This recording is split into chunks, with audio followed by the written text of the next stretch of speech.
daily 30-minute program from the Voice of America. I'm Ashley Thompson. And I'm Dan Novak. This program is designed for English learners, so we speak a little slower, and we use words and phrases especially written for people learning English. On today's program, John Russell has a story on new research that suggests bright lights confuse insects. Dan Friedel reports on problems found in many scientific research papers. Brian Lynn has the science report on the end of NASA's Ingenuity helicopter. Later, Andrew Smith and Jill Robbins present the lesson of the day. But first, many people have long believed that bright lights draw, or attract, flying insects. But that is not exactly what is going on, a new study suggests. Researchers believe that artificial lights at night may cause problems with flying insects' natural navigation systems. As a result, the creatures fly in confusion around porch lamps, street lights, and other artificial lights. Insects have a navigational problem, said Tyson Hedrick of the University of North Carolina, Chapel Hill. Hedrick was not involved in the research. He added, "They're accustomed to using light as a cue to know which way is up. Insects do not fly directly toward a light source, but actually tilt their backs toward the light," said Sam Fabian of Imperial College London. Fabian was a co-writer of the study that appeared recently in Nature Communications. This tilting action would make sense if the strongest light source was in the sky. But in the presence of artificial lights, the result is mid-air confusion. For the study, researchers attached very small sensors to moths and dragonflies in a laboratory. They then filmed motion capture video of flight, similar to how filmmakers attach sensors to actors to follow their movements. Researchers also used high-resolution cameras to film insects flying around lights at a field in Costa Rica. Such films permitted researchers to study in detail how dragonflies circle endlessly around light sources, positioning themselves with their backs facing the light. Researchers also documented that some insects fly upside down and often crash land in the presence of lights that shine straight upward like searchlights. Insect flight was least disrupted by bright lights that shine straight downward, the researchers found. For millions of years, insects oriented themselves by sensing that the sky is light, the ground is dark, until people invented artificial lights, said Avalon Owens of Harvard University. Owens was not involved in the research. I'm John Russell.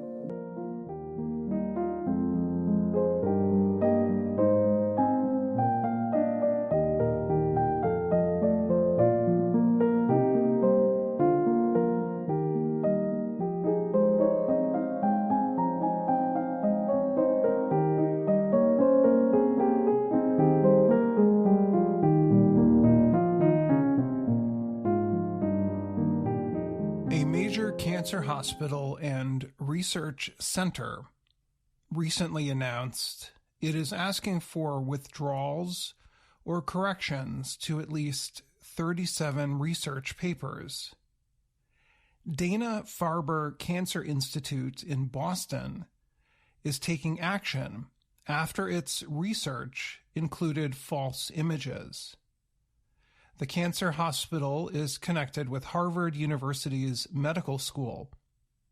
Harvard's last president, Claudine Gay, recently left her position after being accused of plagiarism. Plagiarism is when a person claims someone else's work as their own. In the Dana-Farber case, a blogger from Wales in Britain said the Cancer Centre published documents that had manipulated images. Sholto David is a 32-year-old blogger who investigates scientific reports in his free time. On January 2nd, David wrote on his blog that he found suspicious images in 30 papers published by 4 Dana-Farber scientists, including top leaders Lori Glimker and William Hahn. He said some of the images made the research look stronger. The papers discussed how cells work. Another documented samples of bone marrow from human volunteers. Similar investigators found problems with some of the Dana-Farber papers and pointed them out on a website called PubPeer. Reporters from Harvard's student newspaper started writing about the problems on January 12th. Dana-Farber answered the news coverage by saying it had already been looking into the problems. On January 22nd, the center said it asked for 6 of the papers to be retracted or withdrawn from publication because of problems. It also asked for corrections in 31 other papers. Dr. Barrett Rollins is the Research Integrity Officer at Dana-Farber. He said the center and its scientists took prompt and decisive action in most cases that David pointed out. David is not the only person who studies scientific research and looks for errors. Elizabeth Bick is a microbiologist in California. She has been looking at journals and papers for 10 years. Based on her work, over 1,000 articles have been pulled back. Over 1,000 have been corrected, and 153 times journals have printed their concerns about previously published work. She has seen manipulated images of bacteria, cells, and more. Bick wrote about her work in a paper published by the American Society for Microbiology in 2016. Science should be about finding the truth, she said. Bick does get some money for her work. Some people who like her work subscribe to a journal she writes. She earns about $2,300 per month for the work she does. David said he earns just over $200 a month for his work. Ivan Oransky is an expert on the science sleuths. He teaches medical journalism at Columbia University in New York City. He said some of the detectives use software tools to look for problems in scientific writing. Many do not use their names when they write about their findings. Oransky said, the sleuths want science to do and be better. He said, they are upset that people in publishing and at universities do not seem interested in correcting mistakes. Some of the bloggers are worried that the number of people who trust science is falling. Bick said the problem that leads to false research is that many doctors and scientists feel pressure to get published, and they make mistakes because they are in a hurry. Oransky, the journalism teacher at Columbia, said pressure to publish means if the images do not match the story the paper is trying to tell, you beautify them. Scientific journals look at errors brought to their attention, but do not often do a public investigation. They keep the process quiet and then release their decision. Usually they will ask for a correction or withdraw the paper. Some journals told the Associated Press they were looking into the issues that David raised. I'm Dan Friedel.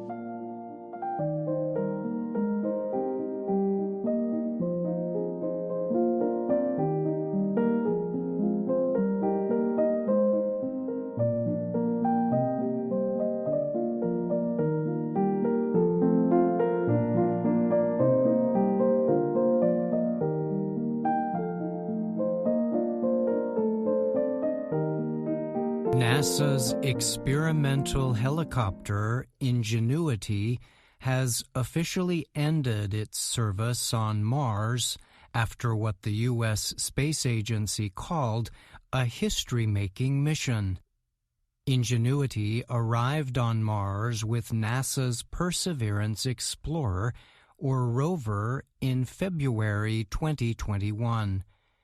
The experimental helicopter has completed many test flights on the Red Planet to support NASA's efforts to build a new aircraft that can fly in the atmospheres of other planets.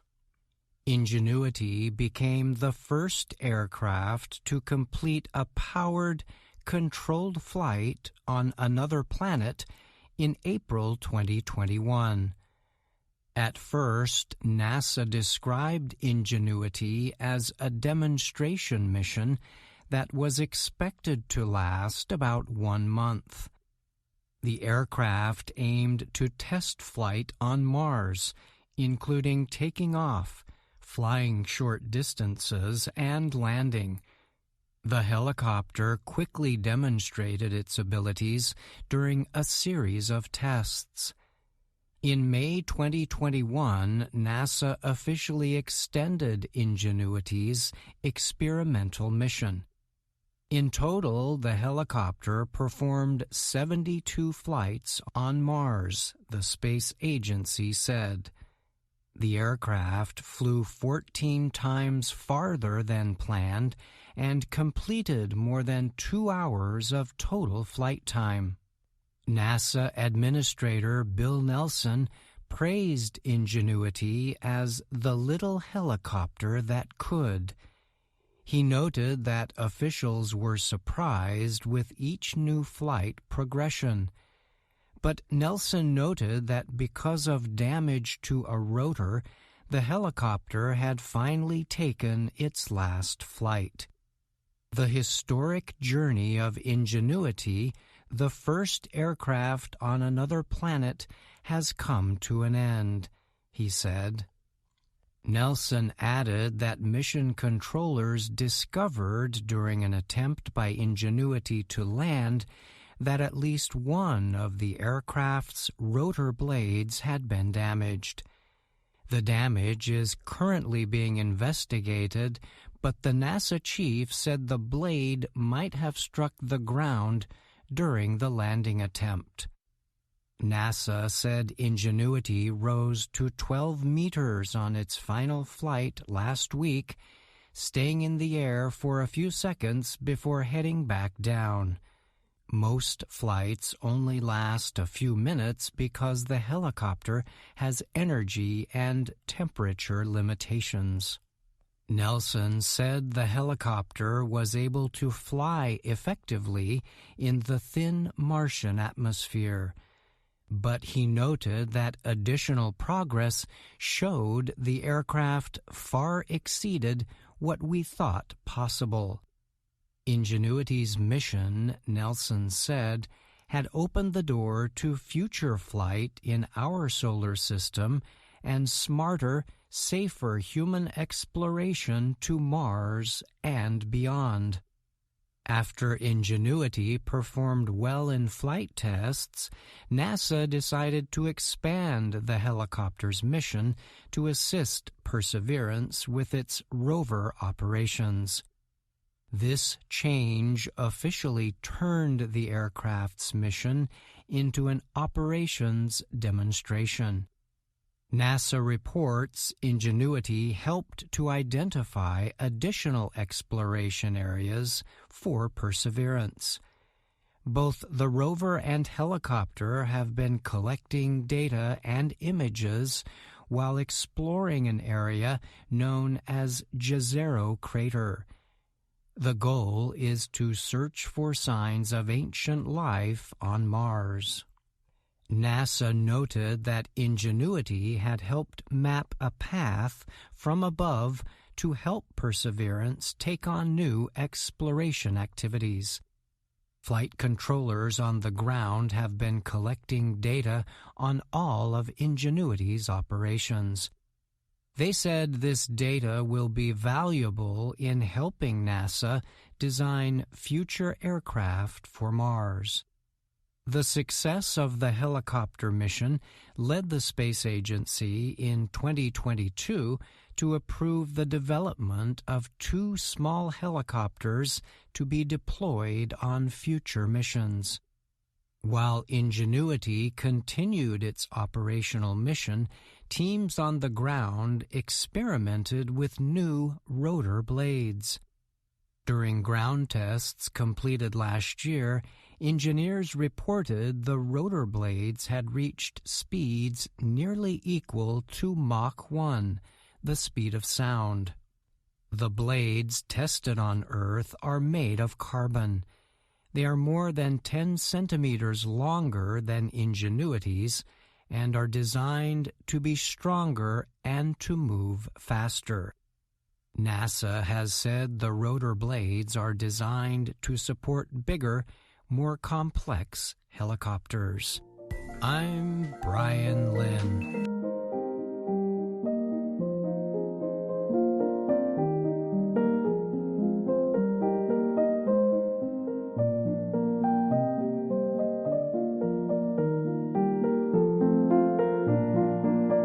Brian Lynn joins me now to talk more about his science report. Thanks for being here, Brian. Of course, Dan. Thank you for having me. This week's report was about NASA's Ingenuity helicopter, which recently ended its Mars mission after several successful flights. The report says NASA is using data from Ingenuity to develop new helicopters for Mars. What can you tell us about that? So, yes, NASA was very clear about how successful Ingenuity's experiments were on Mars. The agency learned a lot of things and wants to use that data to design new aircraft for future space deployments. NASA did share results late last year about some tests happening on the ground with a new rotor blade design. Engineers reported some good early results with those tests, particularly getting the blades to spin at near supersonic speeds. The idea is to make parts to support larger, more powerful, and faster helicopters than Ingenuity. And how does NASA carry out such testing here on Earth? Well, in testing the new rotor blade designs, NASA says it used a simulator at its Jet Propulsion Laboratory in California that sought to recreate the Martian atmosphere. The simulator can actually be set up to recreate a variety of atmospheres, depending on what equipment is being tested. In this case, of course, engineers had to simulate the atmosphere of Mars, which is extremely light compared to Earth's. And scientists say the Martian atmosphere is estimated to be about 100 times thinner, in fact, than Earth's. All right. Thanks again for answering my questions, Brian. You're welcome. Thank you, Dan.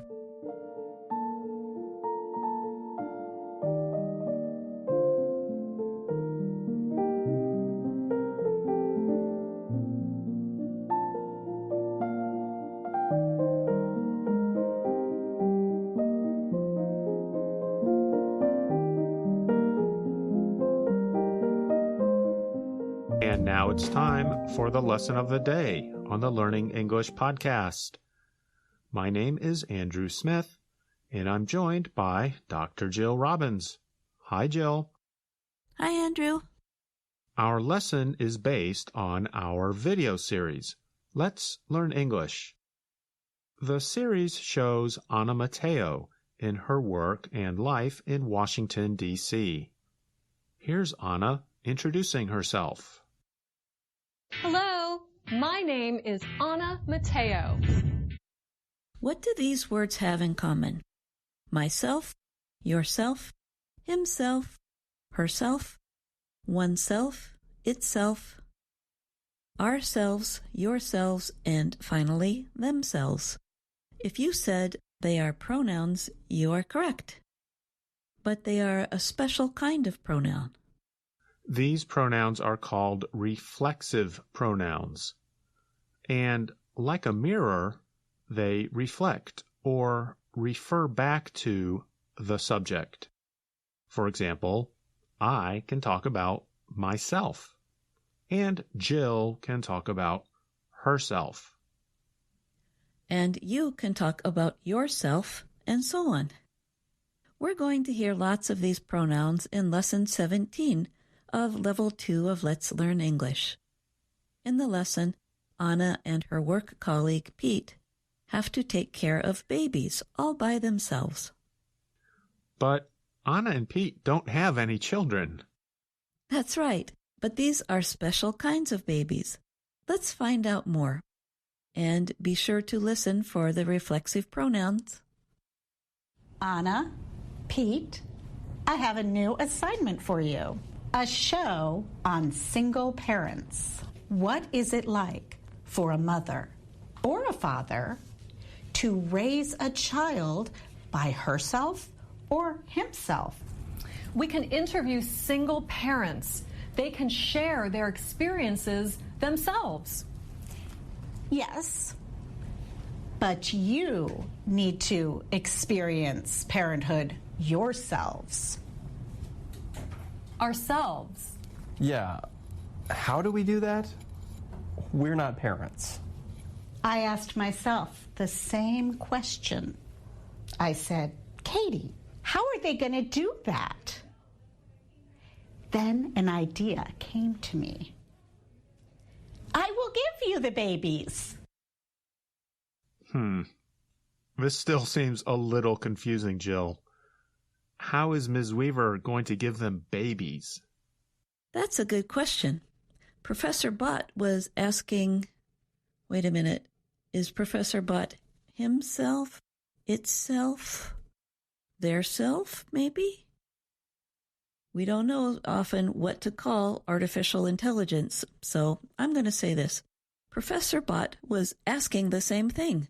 You may be asking yourself the same thing that I'm asking myself. What is Miss Weaver talking about? I am sure we will find out shortly. Next, let's find out what Ms. Weaver really means by listening to the next part. Here are your babies. Those are bags of flour. No, Pete. For the next 6 days, this is your baby. Here are your instructions. Do not leave your babies alone. A baby cannot take care of itself. And you two must do everything by yourselves. We will meet next Friday. Oh, and the person who does the best research will get an extra day of vacation. Help yourself to a baby. Ah, yes. It's the take care of a baby exercise. Except instead of a real baby, a person has to take care of an object. I remember when I was in high school, we had a teacher who gave students eggs, and they had to carry the egg with them at all times for a week and make sure they never broke the egg. At least bags of flour are stronger than eggs. Yes, but they're also heavier, and in that way, they're more like a real baby. Flour, by the way, is spelled F-L-O-U-R, and it is what we use to make bread. And lots of other goodies. Let's see how Anna and Pete begin to take care of their flour babies. And we should explain that after Anna makes a comment about Pete's baby, he pushes her bag of flour off of the table. And that's why she calls him a monster. And later, Pete throws Anna's bag of flour to her after she forgets it. Okay, let's listen. Pete, look, my baby is organic and whole grain. Your baby is ordinary. Monster! This is a great idea, Ms. Weaver. This is a terrible idea. Speak for yourself, Pete. We need to throw ourselves into the research. I'm starting right now. Hey, Anna. You forgot your baby. Come to Mama. Oh, good girl. Good girl. I think this is going to be a fun project for Anna and Pete. Now, let's talk about a few common expressions in English that use reflexive pronouns. Sometimes we say a machine can do something by itself. For example, if a computer is programmed in a special way, an artificial intelligence program allows the computer to teach itself. Or we can say a robot vacuum cleaner can vacuum the floor of a room by itself. Similarly, a player piano is a special musical instrument that plays songs by itself without a person pressing the keys. We also commonly give advice about people's health, telling them to take care of themselves. That's right. Jill, I know you work hard, and so make sure to take care of yourself too. Thanks, I try to. I started a Tai Chi class last week, you know. Oh, that's right. Well, I hope that is good for you. Also, in situations where we know that we or someone else must do work to get a job done, we say things like these examples. That paper's not going to write itself. That car won't fix itself. The wall's not going to paint itself. We use the word not and then the verb and the reflexive pronoun itself.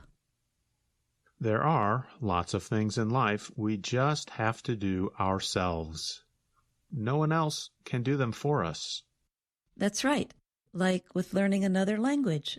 Other people can help us and teach us, but in the end, we have to learn a lot of it ourselves, without other people always helping us.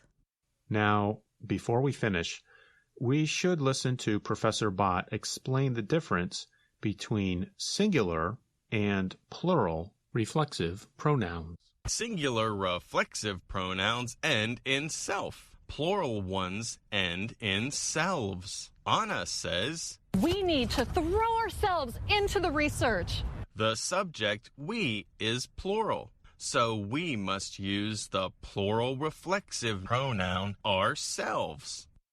Listeners, ask yourselves, do you understand how to use reflexive pronouns? Remember that each lesson of Let's Learn English comes with a lesson plan that you can download for free from our website. The lesson plan for Lesson 17 explains more about reflexive pronouns. So do yourself a favor and look at the lesson plan. Haha, caught that one, Andrew. And remember that you can also find us on Facebook, YouTube, and Instagram. Thanks for listening to the Lesson of the Day. I'm Jill Robbins. And I'm Andrew Smith.